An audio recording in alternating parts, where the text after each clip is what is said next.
members, it's a great pleasure to follow the noble Lady Baroness Kramer, and I will be very brief, but I specifically wanted to speak in favour of Amendment 8, given this was an issue that I raised at second reading, and I should declare my position as Vice President of the National Association of Local Councils. I agree with everything the noble Lady Baroness Kramer said. Just one point to add.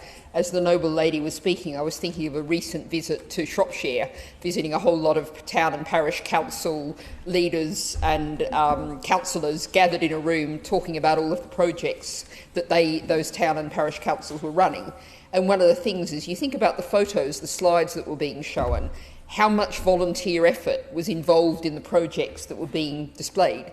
The money that's spent by town and parish councils, because they're very close there in the community, and very often, it's a community effort to install the bug hotel in the allotments, or to put up swift boxes around towns, all sorts of things that many people get involved in on a voluntary level.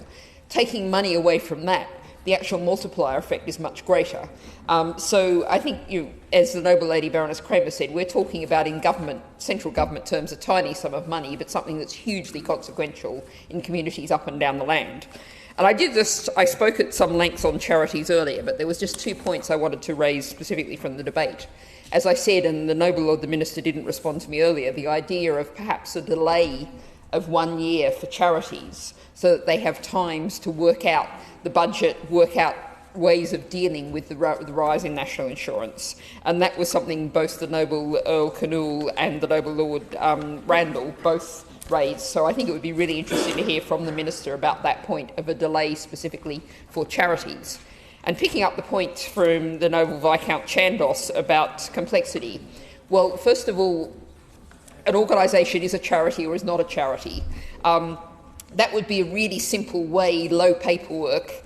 It would be complexity that was very easy to introduce. Where it might be, if you're drawing a small and medium enterprise or something, it might be more complicated.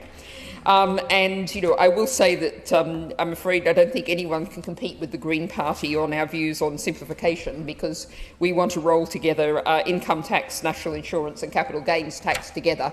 And if that were the case, then the Green Minister would not be over there, but we'd be going through this in one day in the House, if the House is constituted as it is when we get to that stage.